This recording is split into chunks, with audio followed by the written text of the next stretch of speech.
হতে চায় নাই। এই জন্য ইসলামী আন্দোলন বাংলাদেশ আপনারা জানেন প্রতিষ্ঠা থেকে শুরু করে অদ্যাবধি পর্যন্ত আল্লাহর রহমতে আপনাদের দোয়ায় কখনোই এই চাঁদাবাজদের খুনিদের সহযোগী হয় নাই, আল্লাহর রহমতে কখনো হবেও না। তা সেই হিসাবে আমরা যখন দেখলাম যে 5ই আগস্টের পরে ইসলামের পক্ষে একটা ক্ষেত্র তৈরি আগে কখনোই হয় নাই, তখনই কিন্তু আমরা একটা আওয়াজ তুলেছিলাম যে ইসলামের পক্ষে আমরা যেন একটা বাক্স দিতে পারি এবং যারা দেশপ্রেমিক রয়েছেন তাদেরকেও নিয়ে যেন আমরা দেশের পক্ষে, মানবতার কল্যাণের পক্ষে আমরা একটা অবস্থান তৈরি করতে পারি। এই লক্ষ্য উদ্দেশ্য নিয়ে আমরা কাজ করতেছিলাম। আলহামদুলিল্লাহ ক্ষেত্রও তৈরি হয়েছে। সমমনা দলগুলো কিন্তু আমরা ইতিমধ্যে আমরা সাংবাদিকদের সামনে একটা বাক্সের ব্যাপারে একমত হয়েছি।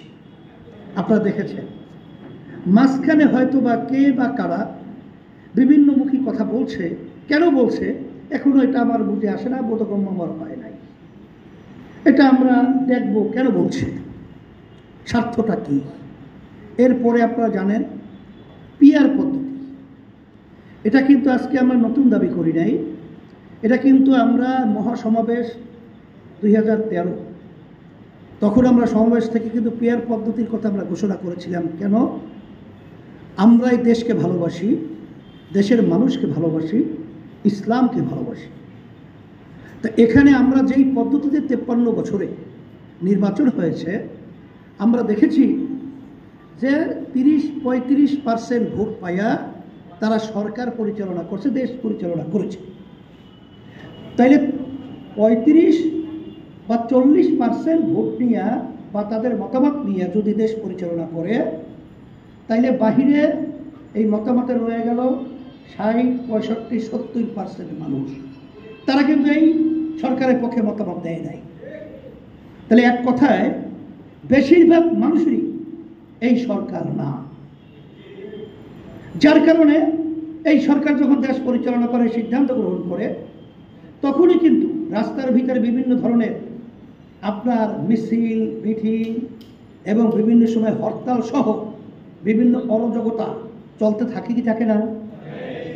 আর পিআর পদ্ধতিটা যদি হয়, প্রতিটা ভোটারে ভোট মূল্যায়ন হবে, তখন সংখ্যানুপাতিক হারে প্রতিনিধি সংসদে যাবে। কোনো দল যদি 1% ভোট পায়, তার 3 জন প্রতিনিধি এমপি হিসেবে সংসদে যেতে পারবে। তাই এখানে ক্ষমতার ভারসাম্যতা আসবে এবং সব দলের প্রতিনিধি দেশ পরিচালনা করবে।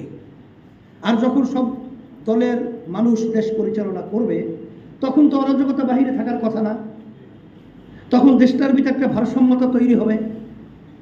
এই হলো একটা বিষয়।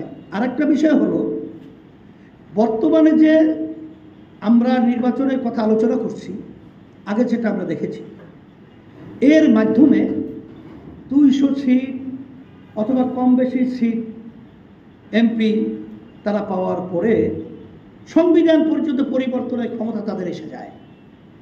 তখন তাদের মন মতো, তাদের দলীয়করণ এবং তাদের ইচ্ছা মতো ওখানে সংসদে বসে আইন পাশ করে। যেটা দেখেছে যেই 15.5 বছর ফ্যাসিস্টদের যে পরিচালনা করেছে, তারা সংবিধানকে বানাইছে নিজের কাগজ কলম খাতার মতো, মন যখন যা চাইছে তাই ওইকে সংবিধানে পাশ করাই গেছে।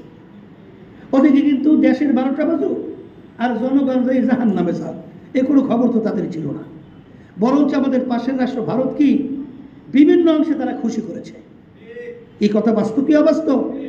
তা সেই হিসেবে আপনারা দেখেছেন এই ক্ষমতার বলে শেষ ফ্যাসিস্ট পালাবার আগে শেষ যে 10টা চুক্তি করেছিল ভারতের সঙ্গে, তারা বলছিল সমঝোতা স্বাক্ষর। এর ভিতরে কিন্তু সংসদ জানতে পারে নাই, বাংলাদেশের জনগণ জানতে পারে নাই, বাংলাদেশের কোনো কেউ জানতে পারে নাই কি চুক্তি ভারতের সঙ্গে হলো। এই